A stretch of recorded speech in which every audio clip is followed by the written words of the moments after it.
Every year it seems we have a new group of players in the hot seat as we tee up the newest NBA season. Some guys gotta prove themselves, some guys are being tasked with bouncing back from an off year, and some just have to answer some questions that we've been dying to get answers to. Today's video we discuss 3 polarizing NBA players who, for better or worse, have a buzz of questions floating around their name. If you are new here, please be sure to consider hitting that subscribe button as we are nearing our goal of 3,000. I post nearly daily during the off season, and you better believe it'll continue through the regular season. Without further ado, let's dive right into this with the first man up, Ja Morant. As we know, Ja's no stranger to off-the-court issues. Following a season where the Grizzlies finished as the number 2 seed in the Western Conference in back-to-back seasons, might I add, that summer Ja had his first off-the-court issue where he threatened a store employee with a group of men in July of 2022. In that same month, Ja had a run-in with a 17-year-old man who he had attacked. He is facing no charges for this crime, but the family is looking to sue. In March of 2023, he had been seen flashing a gun at a nightclub,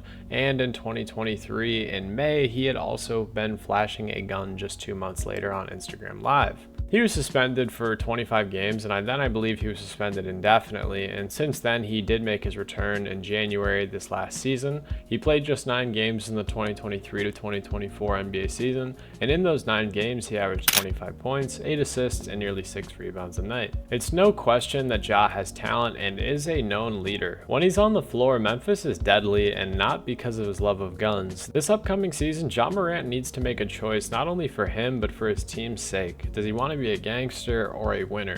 Because the pieces around Memphis are some of the best supporting casts that we've seen on really any contenders.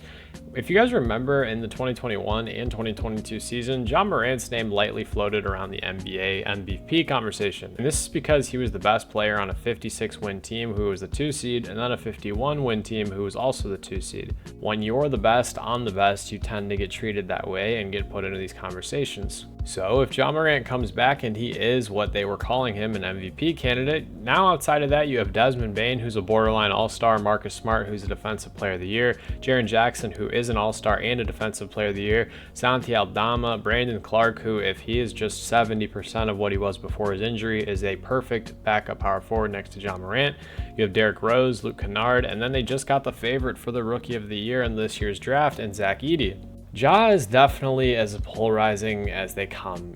He's polarizing in ways that can't really be explained unless you watch him play basketball and then hear how he operates outside of his profession. The Grizzlies have a ton of questions to answer, and they are sort of in the same situation as the Houston Rockets and Jalen Green, who is next up on the bat. It's crazy to say that Jalen Green is wrapping up his rookie contract as he is now in his 4th year. His production this last season has seen a bit of a dip, but that's to be expected with the roster reconstruction. Something I think Houston fans should really love and appreciate is that the kid has stayed healthy. For an explosive guard, you cannot really ask for much more. He's played in 91% of his games, missing only 21 games in 3 full seasons. He played all 82 games last year as well.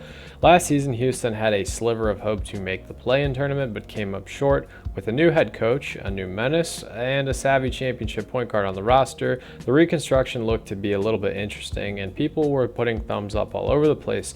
Şengün took the leap that most people thought he would, but Jalen needs to answer the message as his phone rings. The message is this: are you him? Are you the number 1 guy? And are you the max contract player that can take us to the promised land? Clearly, as we speak, Houston is juggling the pros and cons because he is one of the few men or few lottery picks from his class that has not been offered or received his extension. He is eligible for a $225 million extension, and with how much they're paying Freddie, I'm just not sure he's going to get it. I believe Freddie is on a 2-year, $80 million deal. Sorry, just fact-checked that he's on a 3-year, $120 million deal, with $80 million of that being guaranteed. So that means they're already paying a point guard $40 million, and now we have Jalen Green. They do have his bird rights, but we'll just see what they really value him and if they are comfortable matching any offer that comes his way. I think Jalen can be a piece on a championship team. I'm just not sure he's the entire pie. I think for sure he can be number 2 or 3 if he continues to develop into a better passer. Maybe he could be number 1, but this is just something Houston fans have been hoping for a while.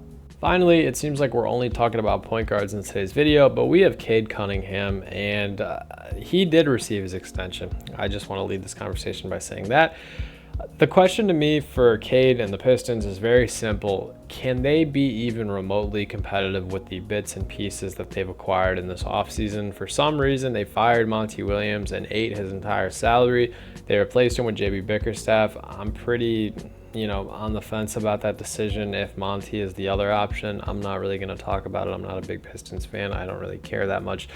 The thing is they brought in guys like Tobias Harris, B-Ball Paul, Tim Hardaway, Malik Beasley. They have a bona fide star in Cade Cunningham. They have a rebounding machine in Jalen Green and some unknown jewels like Jaden Ivey and Asar Thompson. I think both of these kids can be great in this league. It's just a matter of motivation. And let me tell you something for those of you who haven't understood it yet. Winning is the best motivation in the NBA, aside from money. But winning creates money, doesn't it? I'm not going to be the one that's saying the Pistons need to go from the 15 seed to the play-in. But let's win 25 or 30 games this year. Let's not be a bottom 12 seed. Let's gain some kind of motivation. And for the love of God, please, because since 2018, are you ready for this? They are 92 and 410. That's right. They have a 21% win percentage, 92 losses. 92 wins, 410 losses. Their season high in that 5-year span is 23 wins with a low of 14 wins. Cade is the answer, is the number one guy, maybe number two, but in my eyes, he can be the number one guy. He's big, he's strong, he's fast, good defender, great downhill action, can shoot the basketball, can drive with will. Just a very, very talented point guard. They just need to continue to get some pieces and hopefully build the repertoire back in the locker room that Detroit can be like the bad boys. Detroit can be a winning basketball city again. But what do you guys think? What do you make of this video? If you made it this far, I appreciate how support as always. Let me know out of these three players who you are excited to watch most next year. Hope you have a great rest of your day. Stay happy, healthy, and blessed. Peace.